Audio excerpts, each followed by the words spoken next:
Eu sou o professor Marcelo e no encontro de hoje nós vamos falar um pouquinho mais de contagem.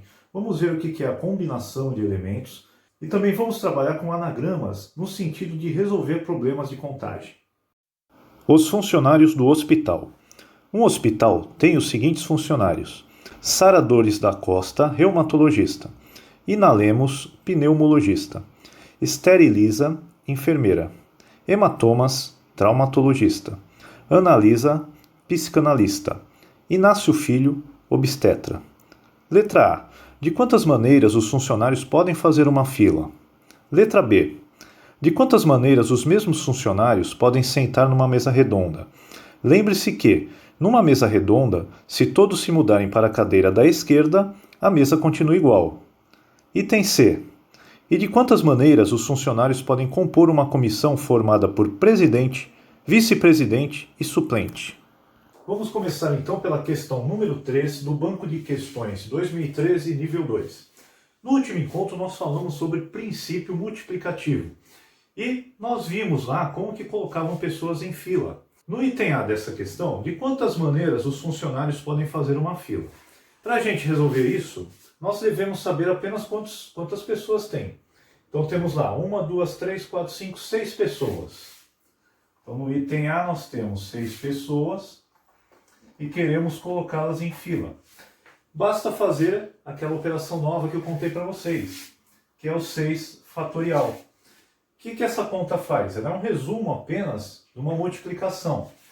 Uma multiplicação que começa do 6, desce para o 5, 4, 3, 2 e vai chegar até o 1. Fazendo essa multiplicação, vocês vão encontrar o resultado 720. Então, 6 pessoas, aqueles funcionários do hospital, eles têm 720 maneiras diferentes de formar uma fila. Agora no item B, a coisa muda de figura um pouquinho, porque nós temos que contar quantas maneiras diferentes nós temos para colocar esses 6 funcionários sentados numa mesa redonda. Então o que acontece numa mesa redonda? Dá uma olhada aqui, ó. Fiz mais ou menos o esquema. Então vamos nomear os funcionários por números. Então tem o funcionário 1, 2, 3, 4, 5, 6. Então repara, eu posso colocar eles assim, ó. 1, 2, 3, 4, 5, 6. Vocês viram no enunciado que ele falou, se cada um sentar na sua cadeira da esquerda, né, cada um fizer isso, eles vão estar na mesma posição, porque a mesa é redonda. Então o que ele está querendo dizer? Se o 1 vier para cá, vou fazer de outra cor aqui. Se o 1 vier para cá, se o 2 vier para cá, se o 3 vier para cá, e assim for indo, ó, 4, 5 e 6, eu não posso contar isso como uma configuração diferente, tá? É a mesma configuração. Por quê? O 1 continua tendo o 2 à sua esquerda e o 6 à sua direita. Olha lá. O 1 continua tendo o 2 à sua esquerda e o 6 à sua direita. Então isso aqui eu só posso contar uma vez. E agora como é que nós vamos resolver então? Nós vamos contar quantos pulos para a esquerda que eles podem dar, porque aí vai gerar a mesma configuração. Então vamos supor, o 1 está sentado aqui, é uma contagem. Se ele vier para cá é outra. Então ó, 1, 2, 3, 4, 5, 6. Então tem 6 cadeiras, né, que eles podem sentar e ficar na mesma posição. Então nós vamos usar a ideia da fila, que é o 6 fatorial, só que nós temos que descontar essas 6 posições em que a gente está contando a mesma coisa. Então eu vou dividir isso aqui por 6. E aí como é que a gente faz? Para operar com fatorial, a gente não tem muita dificuldade. Por quê? Eu posso fazer cancelamentos de cima com o de baixo. E aí ficaria mais ou menos assim, ó. Eu quero cortar o 6 de cima com o 6 de baixo. Do jeito que está eu não posso, porque aqui é 6 fatorial. É uma operação. Então eu vou fazer assim, ó. 6 vezes 5 fatorial. Ou seja, eu não mudei nada. Aqui era 6 vezes 5 vezes 4 vezes 3 vezes 2 vezes 1. Aqui continua sendo, ó. 6 vezes 5 fatorial. Então é 6 vezes 5 vezes 4 vezes 3 vezes 2 vezes 1. E aí vou colocar tudo dividido por 6. Só que agora eu posso eliminar o 6 de cima com o 6 de baixo. Então a conta que eu tenho que fazer é 5 vezes 4, vezes 3, vezes 2, vezes 1. E isso vai dar 120. Então, quando se trata de uma mesa redonda, ao invés de 720, como foi na fila, isso cai para 120 configurações diferentes. Agora, no item C, ele está perguntando de quantas maneiras diferentes eu posso formar uma comissão, onde um seja o presidente, o outro seja o vice e o outro seja o suplente. Então, lembrando um pouquinho do nosso encontro passado, nós vamos tomar decisões. Você é que vai ver quantas opções você tem para presidente, para vice-presidente e para suplente. Então, lembrando que são 6 funcionários do hospital, então nós vamos ver quantas possibilidades eu tenho para presidente, para vice e para suplente. Bem simplesinho. Então vamos lá, vou escolher primeiro um presidente. Eu olho para os funcionários, tem 6 à minha disposição.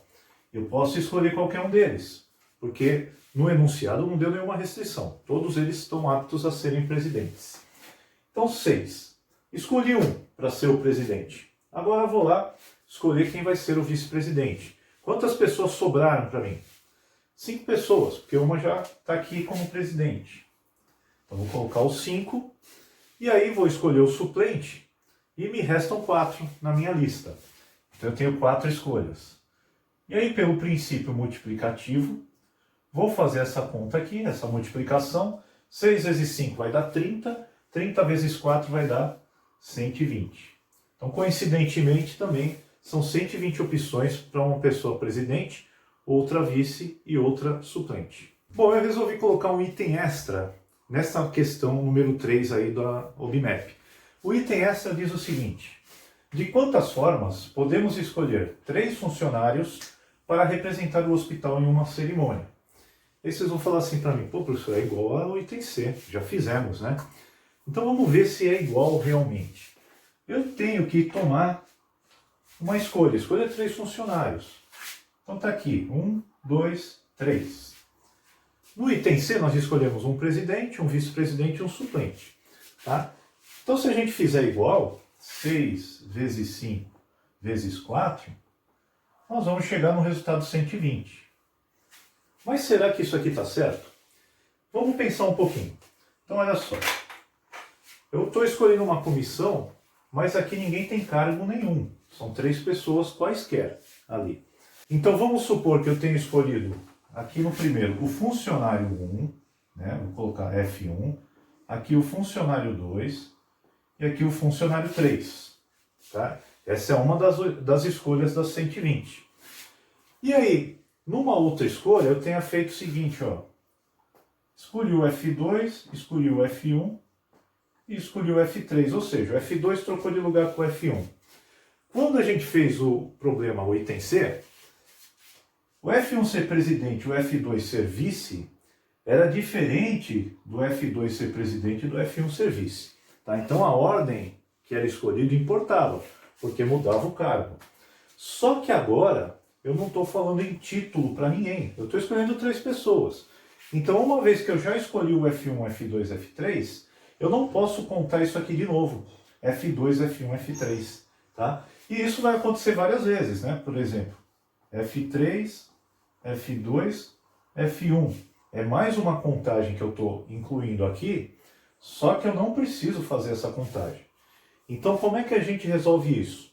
Nós vamos tirar o excesso. E qual excesso é esse que o senhor está falando? Eu estou falando que quando a gente já escolher o F1, F2, F3 uma vez, eu não preciso mais do F2, F1, F3, F3, F2, F1. Quantas vezes isso vai acontecer? É como se fosse uma fila de 3 pessoas. Isso vai acontecer 3 fatorial. 3 vezes 2 vezes 1 que é igual a 6, certo? Porque eles vão ser escolhidos em várias ordens, em todas as ordens possíveis. Então, olha só, nós começamos o exercício corretamente, só faltou tirar o excesso. Então, eu tenho 6 para escolher, né, para a primeira vaga, tenho 5 para escolher para a segunda vaga e tenho 4 para escolher na terceira vaga. Porém, eu tenho que descontar o excesso, que é o 3 fatorial. E aí a gente faz a conta normalmente agora. Vai ficar 6 vezes 5 vezes 4, dividido por 3 vezes 2 vezes 1. Vou fazer um corte aqui, ó, porque 3 vezes 2 dá 6. Eu posso cortar o 3, o 6 com o 3 e o 2. E a conta que eu vou ter que fazer é 5 vezes 4, 20. Olha só como caiu. Não são 120 comissões diferentes. São apenas 20. E aí vai ficar aquela pergunta. Sempre que a gente for fazer agora exercício desse tipo, você vai se perguntar mentalmente: a ordem importa ou não importa? Então no item C a ordem importava, porque eu queria um presidente, um vice e um suplente. Aí tudo bem, você faz 6 vezes 5 vezes 4 e acabou. Quando a ordem não importar, nós temos que tirar o excesso. Uma ferramenta bem legal que tem na contagem é o chamado anagrama. Então vamos ver aqui que são anagramas. Veja só, eu tenho aqui a palavra prático. Se eu brincar com as letras e trocar as letras de ordem, eu posso formar outras palavras, mesmo que essa palavra não tenha compreensão nenhuma na língua portuguesa. Então isso chama-se anagrama. Quantas palavras diferentes eu consigo formar com essas letras? Então vamos, um exemplozinho aqui, só para a gente ver. Vamos trocar aqui, ó, R, T, P, A, O, C, I. 1, 2, 3, 4, 5, 6, 7.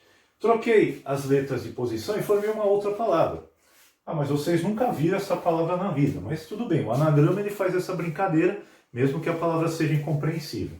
Então, quantos anagramas são possíveis de ser escrito com as letras que estão na palavra prático? Então vamos ver aqui. Nós podemos pensar em filas. Só que agora, em vez de filas de pessoas, nós temos fila de letras, certo? Então, se são 1, 2, 3, 4, 5, 6, 7 letras, é como se eu estivesse colocando 7 pessoas em fila, né? Só que nessa fila aqui, ó, o primeiro lugar é o O, o segundo é o C, o terceiro é o I, e assim vai. Então eu vou trocando essas letras de posição na fila e vou formando anagramas novos. Então, basta a gente contar aqui, ó, 1, 2, 3, 4, 5, 6, 7 letras e fazer 7 fatorial. E aí, 7 vezes 6, vezes 5, vezes 4, vezes 3, vezes 2, vezes 1, vai dar 5.040. No item B, nós temos a palavra tártara. Então, quantos anagramas será que é possível formar com a palavra tártara? Aí nós temos que fazer uma observação. Então vamos ver aqui, ó. Essa palavra, ó, ela tem esse T, tem esse T. Agora, tem esse R aqui e esse R aqui. Aí ela tem A e A. Eu pintei as letras iguais da mesma cor. Por quê? Vamos pensar uma coisa. Essas letras estão em fila. Se eu trocar esse primeiro A com esse outro A, o que vai acontecer? Vou escrever a palavra aqui, ó. Estou trocando este A por este A. Isso vai virar tártara, não vai acontecer nada, certo? Porque letras iguais, trocando de posição, vão formar o mesmo anagrama, tá? Não leve em consideração o acento, tá bom? O acento a gente não está considerando aqui, senão a gente poderia pensar que esse A acentuado ia fazer diferença, mas não. No caso do estudo de anagramas, a gente deixa o acento de lado. Então veja só, se eu tenho o A trocando de posição e gerando a mesma palavra, é sinal que eu tenho um excesso aqui. Eu tenho que tirar esse excesso. Eu estou contando coisa demais. Então como é que a gente resolve problemas desse tipo? Nós vamos contar todas as letras que estão repetindo. Então, por exemplo, a letra A, ela repete 3 vezes. A letra T, ela repete 2 vezes. E a letra R também repete 2 vezes. E aí eu tenho que tirar esses excessos. A exemplo do que a gente fez no item D do exercício anterior.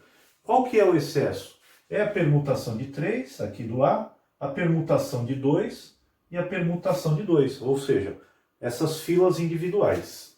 Nós contamos quantas letras tem, 1, 2, 3, 4, 5, 6, 7, vai ficar 7 fatorial, E nós vamos retirar os excessos. Quem são os excessos? 3 fatorial, 2 fatorial do t, 2 fatorial do r. Então, 3 fatorial do a, 2 fatorial do t, 2 fatorial do r. E aí nós vamos operar. Para operar com fatorial, eu posso desenvolver meu fatorial até certo ponto, como vocês já viram anteriormente. Então eu vou desenvolver até o 3 fatorial para eu poder cortar 3 com 3. Vai ficar assim, ó. 7 vezes 6 vezes 5 vezes 4 vezes 3 fatorial dividido por 3 fatorial. E 2 fatorial, faz a conta rapidinho. 2 vezes 1 dá 2. Tá? Então aqui vai ficar simplesmente 2 e aqui simplesmente 2. Esse 3 fatorial você elimina com o 3 fatorial de baixo.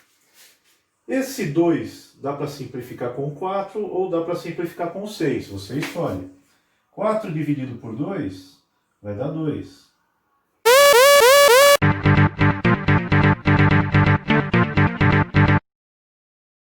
E aí eu vou ter que fazer 7 vezes 6 vezes 5. Isso vai dar 210. Me pegaram colando ali, né? Mas tudo bem. Então, 7 vezes 6 vezes 5. 210 anagramas diferentes. No item C, a palavra é camarada. Então, só para a gente fixar as ideias. Primeira coisa, eu vou contar quantas letras tem. 5, 6, 7, 8. São 8 letras. Tem letra que repete? Tem. O A está repetindo 1, 2, 3, 4. Então o A repete 4 vezes. Alguma consoante ali está repetindo? Não, né? C, M, R, D. Nenhuma repetiu. Como que a gente resolve então? 8 fatorial, que é o total, e vamos tirar o excesso dos As, que algumas vezes mudam de lugar, mas não muda o anagrama, sobre 4 fatorial. Então como é que a gente faz essa conta mesmo? Desenvolve o 8 fatorial até chegar no 4, para poder cortar o 4 de baixo.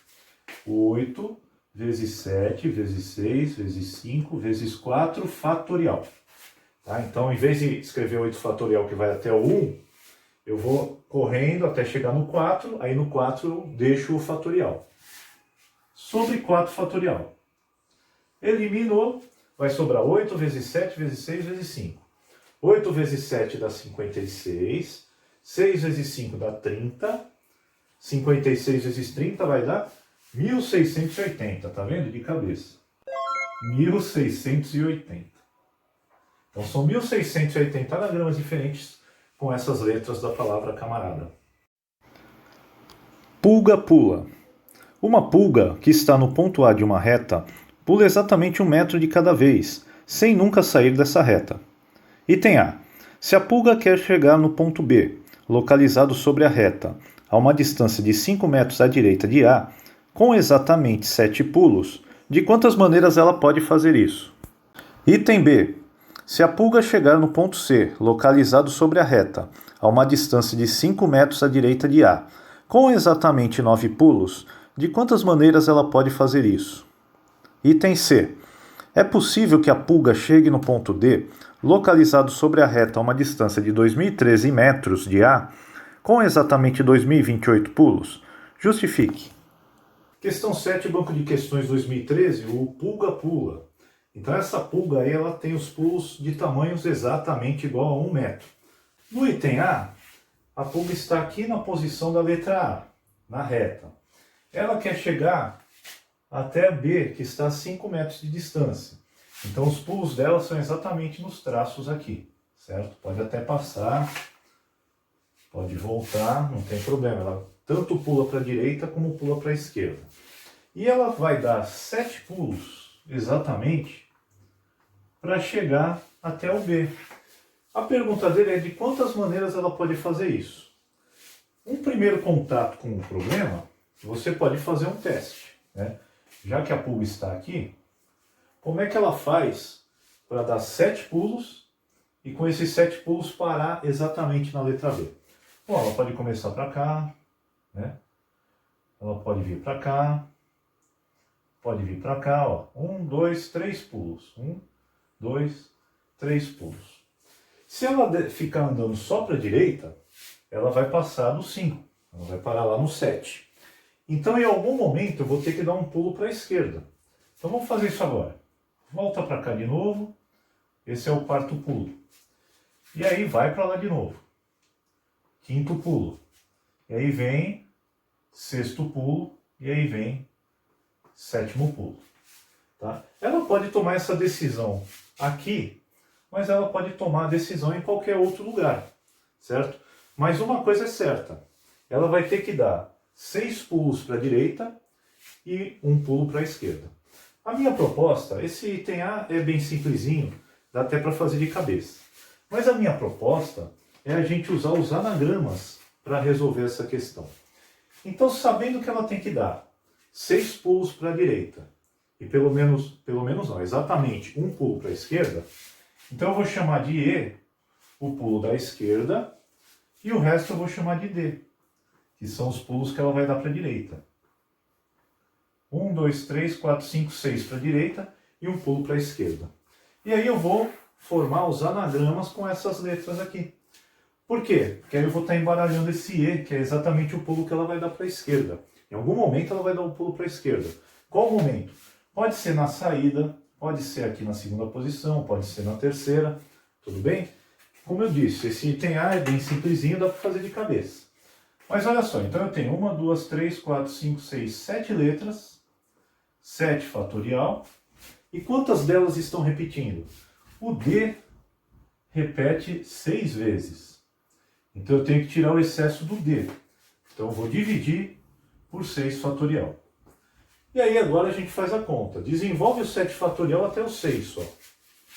7 vezes 6 fatorial sobre 6 fatorial. Fatorial em cima igual ao fatorial de baixo, a gente corta. Então ela tem 7 maneiras diferentes de sair do ponto A com 7 pulos e chegar no ponto D.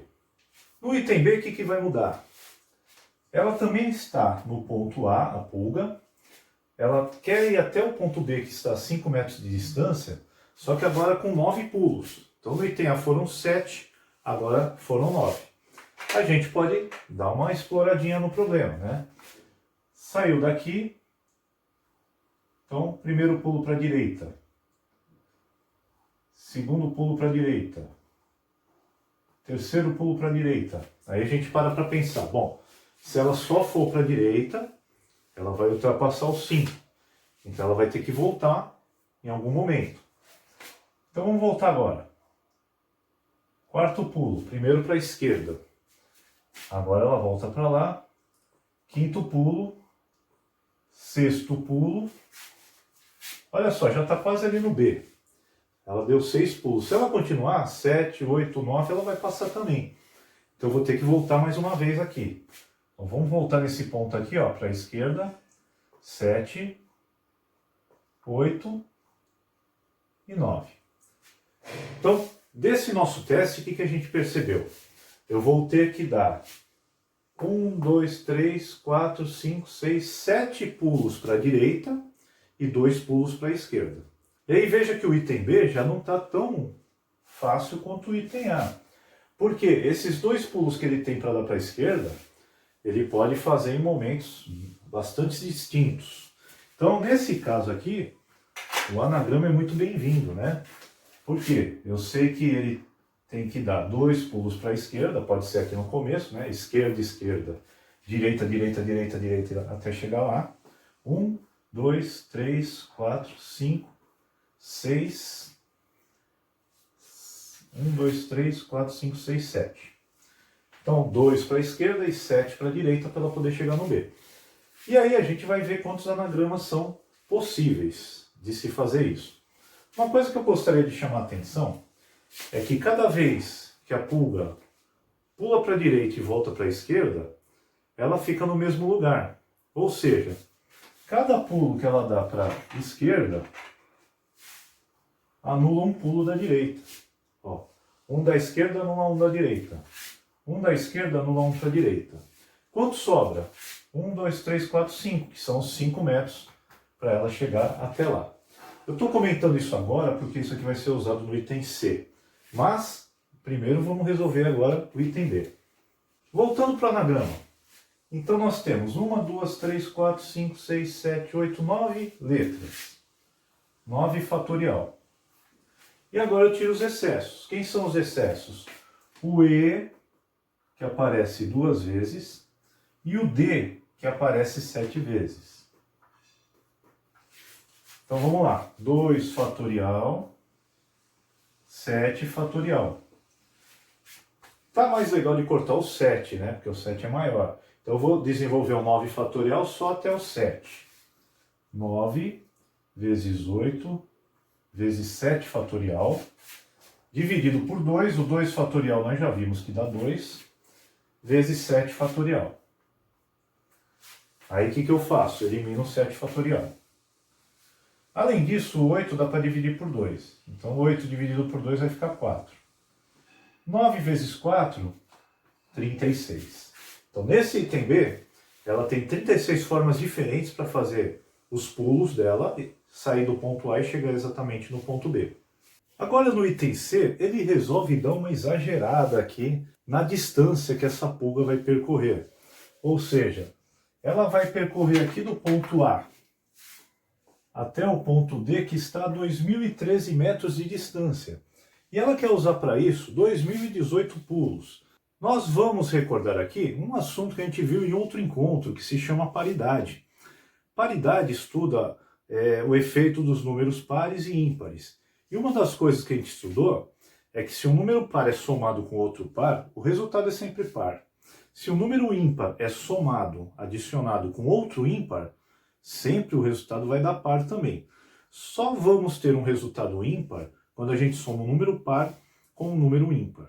Tá? Isso vai ser importante porque são muitos pulos. Para você ficar tentando ver no braço se dá para chegar a 2.013 metros com 2.018 pulos é muito cansativo. Repara que no item A e no item B ele deu exemplos de poucos pulos, certo?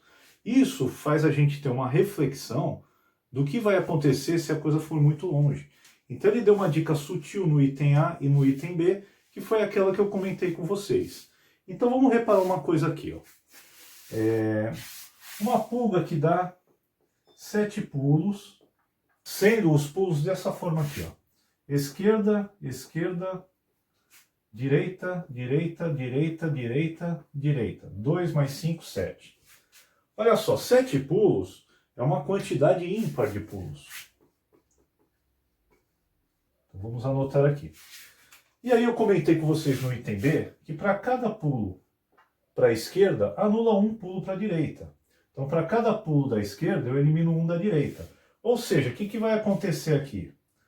A pulga vai se deslocar 3 metros para a direita, que também é um número ímpar. Por que isso aconteceu? Porque quando eu estou cortando um da esquerda com um da direita e outro da esquerda com outro da direita, isso sempre vai ser uma quantidade par de cortes. Então eu estou fazendo um número ímpar menos um número par. O resultado é sempre número ímpar. Olha só outro exemplo. Vamos supor que sejam 8 pulos, que é uma quantidade par. Vamos colocar 8 pulos, uma quantidade par. E os pulos estão dessa forma aqui, ó. Esquerda, esquerda, esquerda e o resto para a direita. 1, 2, 3, 4, 5, 6, 7, 8. E agora, ó, se eu for fazer as eliminações, um da esquerda com um da direita, um da esquerda com um da direita, um da esquerda com um da direita, repare que eu vou andar 2 metros. E 2 metros também é uma quantidade par. Porque o que está acontecendo? O meu número é par, eu estou tirando uma quantidade par e o resultado vai ser sempre par. Então é isso que a gente tem que deduzir agora para a distância de 2.013 metros. 2.013 metros é um número ímpar. Só que eu vou dar 2.018 pulos, que é uma quantidade par. E aí quando eu cancelar esquerda com direita daqui, eu vou retirar uma quantidade par. E aí esse par menos a quantidade par que eu vou retirar, não vai dar um número ímpar, vai dar um número par. De forma que é impossível ela cumprir 2.013 metros com 2.018 pulos. Então veja que a gente não precisou de cálculo para chegar nessa conclusão. A gente precisou apenas de um bom argumento. A lista de Pedro. Pedro escreveu a lista de todos os números inteiros positivos menores que 10.000, nos quais cada um dos algarismos 1 e 2 aparece uma única vez. Por exemplo, 1234, 231 e 102 foram escritos na lista, mas 1102 e 235 não estão na lista. Quantos números há na lista escrita por Pedro? Pessoal, nessa questão nós vamos utilizar as ferramentas que a gente vem acumulando até agora. Então é a lista do Pedro. A lista do Pedro tem o seguinte, só números menores que 10.000. Tá? Então só vai até o 9.999. Mas quais são os números que entram na lista do Pedro? São os números em que o algarismo 1 e o algarismo 2 aparecem exatamente uma vez. E os outros algarismos que compõem esse número podem ser qualquer um. Então no exemplo do enunciado ele falou, ó, 1234 está na lista. Ele é menor que 10.000, o 1 aparece uma vez, o 2 aparece uma vez. O resto é livre. Tá? Outro número que está na lista dele, 231. É um número menor do que 10.000. Tá? O 1 aparece uma vez, o 2 aparece uma vez. Tá? O 3 lá é livre. E 102 também. Ó. 102 é um número que está na lista dele. Menor do que 10.000. O 1 aparece uma vez, o 2 aparece uma vez. Não pode repetir o 2. Ó. Por exemplo, 2.210. Esse não está na lista dele, porque o 2 está aparecendo duas vezes. Ele quer que o 2 apareça uma única vez. E, por exemplo, 235. Não está na lista dele também. Esses aqui ó, não estão. Por que o 235 não está? Porque o 1 não aparece. Aparece uma vez o 2, mas o 1 não. Então esses não estão. A nossa missão é contar quantos números estão na lista do Pedro. Uma das formas que a gente poderia pensar nesse problema era separando em casos. Por quê? Porque olha só, um número com um dígito só não vai ter. Né? Porque tem que aparecer o 1 e o 2, então não dá para ser um de um só. Eu poderia ter casos onde aparecem 2 algarismos, 3 algarismos e 4 algarismos. Tá? No encontro que a gente fez sobre o princípio multiplicativo, a gente até fez um problema lá por casos, e a gente percebeu também naquele encontro que números de 3 algarismos, assim, não podem começar com 0. Números de 4 algarismos não podem começar com 0, eu teria que tomar esse cuidado. Mas, para nossa sorte, esse problema aqui não vai precisar ser separado em casos. O que nós vamos fazer então? Nós vamos considerar um número de 4 algarismos. Tá? O que eu vou ter que fazer? Eu vou tomar a decisão de escolher onde vai ficar o número 1, aonde vai ficar o número 2. Tá? Porque eles têm que ficar em algum lugar do número. E depois os outros eu vou preencher com o 0, 3, 4, 5, 6, 7, 8 ou 9. Inclusive podendo repetir, né? Posso repetir o 4, o 3, o 0. Ah, professor, e aquela história de no número não começar com o 0? Olha como, neste caso aqui, o 0 não vai ser problema. Ele quer os números menores que 10.000. Inclusive os que têm 3 algarismos e 2 algarismos. Então, por exemplo, se o 0 aparecer na primeira posição, e aí vier esse número aqui na sequência, eu vou considerar que o número seja 129. E 129 está na lista. Né? Porque ele é menor do que 10.000. Outro exemplo, eu posso ter o 0 na primeira, o 0 na segunda, e eu vou formar o número 21. O número 21 está na lista do Pedro. Por quê? Porque aparece o 1 uma vez, aparece o 2 uma vez, tá? E é o que ele quer, números menores do que 10.000. Então eu posso liberar o 0 nesse problema, porque eu não estou falando de números exclusivamente de 4 algarismos. Eu estou liberando para números menores. Então o 0 dessa vez não me atrapalha. Então vamos lá. Questão das nossas escolhas. Eu vou tomar a decisão de onde eu vou colocar o número 1. Tá? Eu tenho 1, 2, 3, 4 casas à minha disposição. Tá? Então eu vou colocar 4 aqui. Já usei o número 1, não vou usar mais. Aí eu vou colocar o número 2. Ainda me restam 3 casas. Então eu vou colocar 3 aqui. Já posicionei o 2, agora eu vou preencher as outras 2 casas. Quantos algarismos eu tenho à minha disposição para esta? 1, 2, 3, 4, 5, 6, 7, 8. Tenho 8 algarismos. Tá? E como problema eu posso repetir esses algarismos. Para preencher a última, eu também vou ter 8. E aí eu vou fazer essa conta pelo princípio multiplicativo e chegar na resposta que ele quer. Então 4 vezes 3 dá 12, 8 vezes 8 dá 64, 64 vezes 12, 768. São 768 números menores do que 10.000 e que apresentam a condição do Pedro. O 1 aparece uma vez, o 2 aparece uma vez. Esse foi mais um encontro do preparatório para a OBMAP. Eu espero que vocês tenham gostado, deixo um forte abraço para todos vocês e até o nosso próximo encontro.